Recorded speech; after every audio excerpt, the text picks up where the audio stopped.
মৰমৰ অষ্টম শ্ৰেণীৰ ছাত্ৰ ছাত্ৰীসকল, আজি মই তোমালোকৰ ইংৰাজী পাঠ্যপুথিৰ lesson number 1 the prince of Panidihing অৰ্থাৎ পানীদিহিঙৰ ৰাজকুমাৰ এই চেপ্টাৰটোৰ প্ৰশ্ন উত্তৰসমূহ আলোচনা কৰিম। ঠিক আছে, গতিকে আজিৰ ক্লাছটোত অলপমান ডিপলি এটেনশ্যন দিয়া। প্ৰথমতে চোৱা, কুৱেশ্যন নম্বৰ 1টো কি দিয়া আছে? Answer the following question to check your understanding, অৰ্থাৎ তোমাৰ বুজি পোৱা ধৰণৰে তলৰ প্ৰশ্নকেইটাৰ উত্তৰ দিয়া। কুৱেশ্যন নম্বৰ 2টো চোৱা, কি দিয়া আছে? Why did the people of চিতলীয়া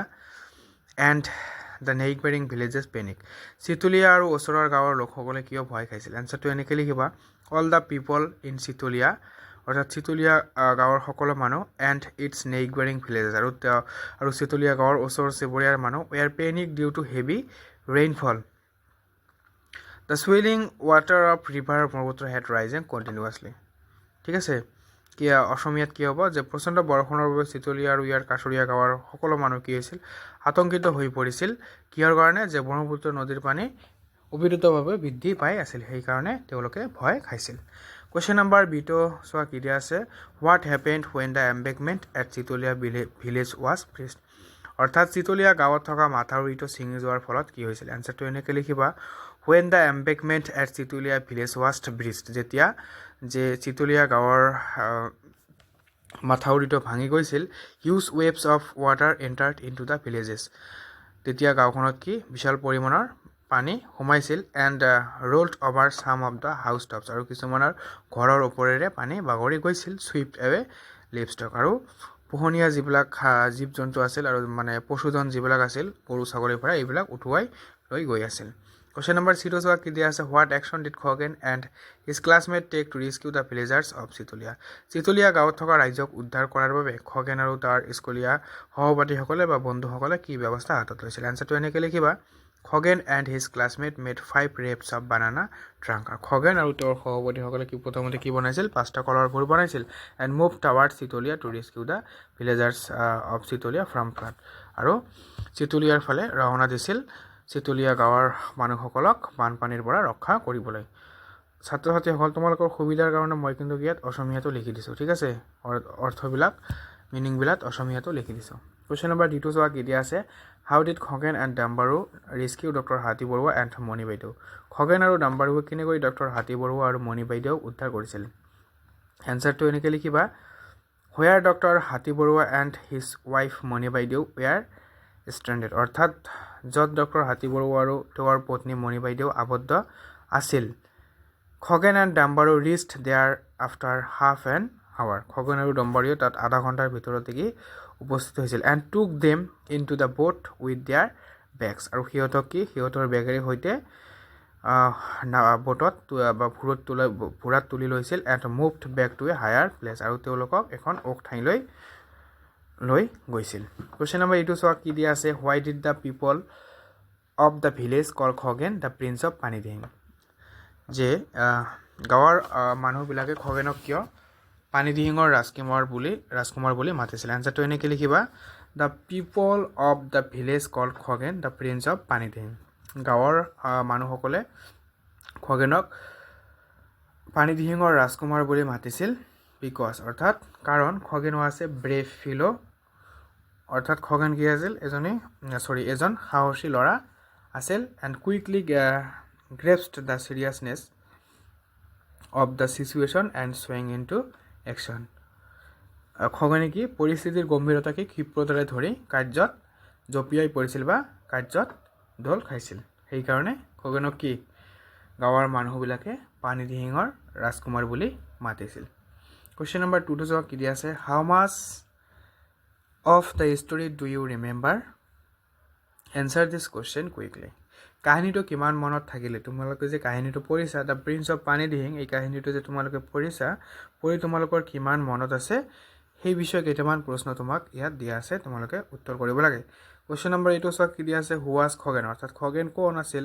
how old was হি, আৰু তেওঁৰ বয়স কিমান আছিল? এনচাৰটো এনেকৈ লিখিবা, Khagen was a brave boy of village Borgaon, Khagen হৈছে বৰগাঁৱৰ এজন সাহসী ল'ৰা, হি ৱাজ 17 years old, আৰু তেওঁৰ বয়স কিমান আছিল? 17 বছৰ। কুৱেশ্যন নম্বৰ বিটো চোৱা, কি দিয়া আছে? ইট ৰেইনড হেভিলি অল উইক, গোটেই সপ্তাহ জুৰি প্ৰচণ্ড কি বৰষুণ হৈ আছে, হেভিলি মানে প্ৰচণ্ড। হোৱাট ৱাজ দ্য ৰিজাল্ট, আৰু ইয়াৰ পৰিণতি কি হৈছিল বা ইয়াৰ ফল কি হৈছিল? এনচাৰটো এনেকৈ লিখিবা, the result of water heavy the result of after heavy rainfall the whole village was flooded due to rain for a week. মানে এই সপ্তাহ জুৰি যে বৰষুণ হৈ আছিল সেইকাৰণে কি হৈছিল বা গাঁওখনত কি হৈছে বানপানী প্ৰচণ্ড বানপানী হৈ গাঁওখন কি বুৰ গৈছিল Question number 6 so কি দিয়া আছে in moments huge waves of water broke into the villages what is this situation called মুহূৰ্ততে গাঁওবোৰত পানীৰ বিশাল ঢৌ সোমাই গ'ল এই পৰিস্থিতি কি বোলা হয় এনসারটো এনেকৈ লিখিবা this situation is called flood and it was worst situation and it happened only when the embankment breached এই পৰিস্থিতিক বানপানী বুলি কোৱা হয় আৰু ই আছিল আটাইতকৈ বেয়া পৰিস্থিতি আৰু মাথাউৰি ভাঙিলে এনে ঘটনা ঘটে Question number 2 so কি দিয়া আছে Khagen you have saved our life Khagen তুমি আমাৰ জীৱন ৰক্ষা কৰিলে give us a new life আমাক নতুন জীৱন দিলে who said this এই কথাটো কোনে কৈছিল why did he say this আৰু তেওঁ কিয় এনেদৰে কৈছিল এনসাৰটো এনেকৈ লিখিবা doctor Hati Barua said this অৰ্থাৎ ডক্টৰ হাতী বৰুৱাই কৈছিল when যেতিয়া Khagen saved his life from the flood যেতিয়া খগেনে বানপানীৰ পৰা তেওঁলোকৰ জীৱন ৰক্ষা কৰিছিল কাৰ ডক্টৰ হাতী বৰুৱা আৰু তাৰ wife Moni বৈদ্যৰ Question number 3 to so কি দিয়া আছে complete the following sentence in your words তোমাৰ নিজৰ কথাৰে বা তোমাৰ নিজৰ বাক্যৰে তলৰ বাক্য কেইশাৰী কি সম্পূৰ্ণ কৰা ঠিক আছে Question number 8 to so কি দিয়া আছে the water rolled over some of the housetops and খালি ঠেঙত তোমাৰ নিজৰ মতামতেৰে লিখিব লাগে মই তোমালোকক ডাইৰেক্ট এনসারখিনি দেখাই দি আছো ঠিক আছে Question number 8 এনেকৈ লিখিবা the water rolled over some of the housetops and there were people crying and there was a mad scream of livestock অৰ্থাৎ পানী কিছুমান ঘৰৰ ওপৰেৰে ঘূৰি গৈছিল আৰু তাত মানুহে কান্দি আছিল আৰু পশুধনৰ এক উন্মাদ চিঞৰ বাখৰ শুনা গৈছিল Question number 2 কি দিয়া আছে by the time the people of Titolia were evacuated went to the high field of the school's building তিতুলিয়াৰ লোকসকলক স্থানান্তৰ কৰাৰ সময়ত বিদ্যালয়ৰ ভৱনৰ উচ্চ পথাৰলৈ কি লৈ গৈছিল Question number 0 কি দিয়া আছে half an hour later the boat reached the doctor's house stepped them into the boat with their bags and moved on steadily অৰ্থাৎ আধা ঘণ্টাৰ পিছত নাওখন ডক্টৰৰ ঘৰ পালে আৰু বেগটো লৈ নাওখনত ভৰি দি অবিৰতভাৱে আগবাঢ়ি গ'ল Question number 0 so কি দিয়া আছে the boat took a U-turn now and it began to move swiftly with the current নাওখন যেতিয়া U-turn লৈছিল আৰু এই কাৰেণ্টৰ সৈতে দ্ৰুত গতিত আগবাঢ়িবলৈ আৰম্ভ কৰিছিল এই নম্বৰটো কি আছে Dumbarrow and two other men somehow managed to catch খালেন কি the boat that was swept away অৰ্থাৎ Dumbarrow আৰু আন দুজন মানুহে কেনেবাকৈ উঠি যোৱা নাওখন ধৰিবলৈ সক্ষম হৈছিল Question number 4 to so কি দিয়া আছে read the following use the clause to write a summary of the situation of anything to be published in the local newspaper give a suitable title অৰ্থাৎ নিম্নলিখিতবোৰ পঢ়ক আৰু স্থানীয় বাতৰি কাকতত প্ৰকাশিত হ'ব লগা পানী দিহিঙৰ পৰিস্থিতিৰ সাৰাংশ লিখিবলৈ সংকেতবোৰ ব্যৱহাৰ কৰক উপযুক্ত উপাধি এটা দিয়ক ঠিক আছে প্ৰথমতে পইণ্টটো কি দিয়া আছে ইট ৰেইনড হেভিলি অৰ্থাৎ প্ৰচণ্ড বৰষুণ হৈছিল তাৰ পিছত কি দিয়া আছে পেনিক গ্ৰিপড আৱাৰ ভিলেজ অৰ্থাৎ আতংকই আমাৰ গাঁওখনক আক্ৰান্ত কৰিছিল তাৰ পিছত কি দিয়া আছে দ্য এম্বেকমেণ্ট ৱাজ ব্ৰিজড বা বেষ্টনীটো ভাঙি পেলাইছিল বা মাথাউৰিটো ভাঙি পেলাইছিল ভিলেজ টুক শেল্টাৰ অন হাউচ টপছ আৰু গাঁওবোৰৰ ঘৰৰ শীৰ্ষত আশ্ৰয় লৈছিল গাঁওবোৰৰ মানুহসকলে অৰ্থাৎ village from neighbouring villages rushed to help বা চুবুৰীয়া গাঁওবোৰৰ গাঁওবাসীসকলে সহায় কৰিবলৈ দৌৰি গৈছিল the civil authority were also' informed অসামৰিক